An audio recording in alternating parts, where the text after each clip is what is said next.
SafetyOn is the health and safety organisation for the onshore wind sector. Over the past 5 years, it has provided advice, shared best industry practice, promoted innovation and created positive change in the UK onshore wind sector. This is the story of why it was formed, the achievements to date, and what the future holds.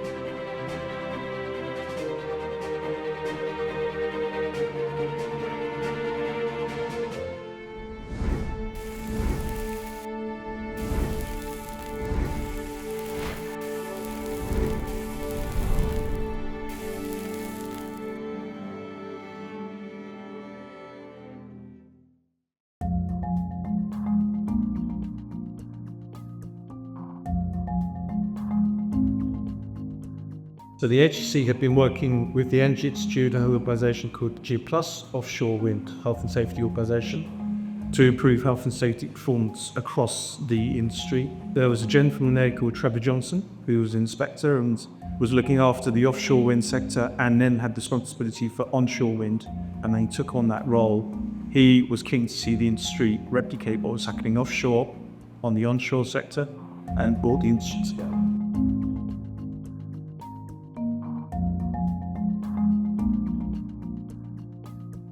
There had been a number of incidents, but the actually overriding reason why we wanted SafetyOn was because of the conversations we were having with a number of important people within the industry from both the safety professions and also the operational people. And they had a real drive and a commitment to make improvement, and they wanted to take control of the agenda, and they wanted to provide the leadership. And from that, SafetyOn was formed. It followed a similar sort of format to what we've done previously, which resulted in G+ being formed. And again, it was always important that there had to be solid foundations to those organisations to provide longevity.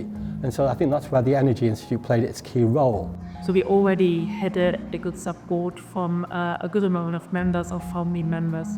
Our task then was to formalize processes and to set up an organisation as this structure to actually be active in supporting safety in offshore. COVID struck as the organisation was in a sense being formed, and I think that just showed how that level of commitment worked, but then how it worked well, and that people from within the industry had ideas, worked collectively together. We as a regulator were involved in those discussions, and sort of sensible guidelines were formed very quickly, which then enable a key industry to continue to work during those awful times. And I think it is that about people, sharing information, bringing information together, wanting to learn from each other, and then agreeing a really good set of principles that made SafetyOn, to me, gave SafetyOn that great start it needed.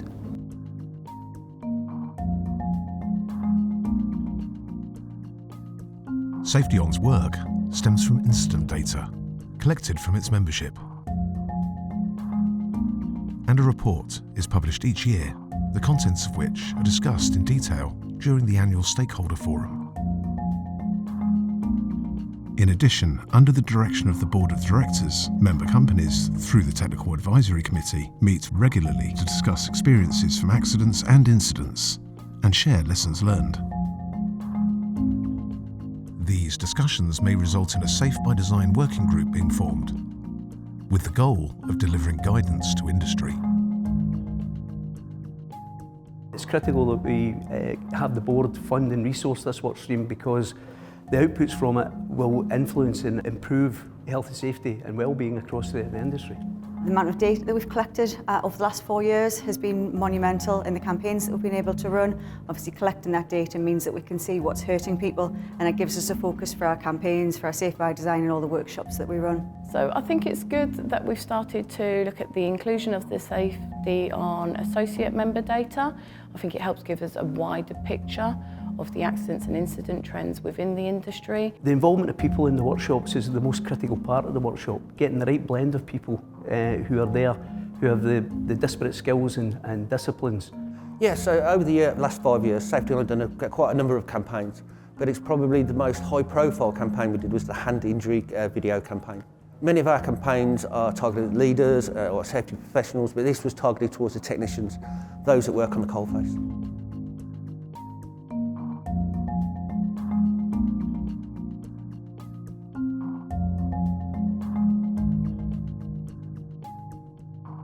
think the massive growth that we've seen over the last 5 years has been really important to SafetyOn. The number of members that we have and the way that that continues to grow year on year really means that we bring a lot and focus a lot across the industry with lots of different people contributing. I see that same level of drive and commitment to make change and to share information and bring about new guidelines in new areas. Some of the stuff that's being done on less conventional safety issues like mental health from within the industry have been excellent. SafetyOn is definitely wanting to expand their membership and certainly move into Ireland, which is one of our key focus areas for next year. We want to continue with our data collection as well. We really kind of understand the importance of that, and meaning that we can collect data from full members, from associate members, and get a really good wide picture of what's going on in the industry so that we can focus our campaigns for the next few years. The most important thing to SafetyOn and all of its members is ensuring that everybody working in the onshore wind industry goes home safely. If we can take away one message from the past 5 years, it's that a lot can happen, and fast. So now, more than ever, we need to be alert to new challenges, and above all, keep people safe. To find out more about SafetyOn membership, resources and activities, visit safetyon.com.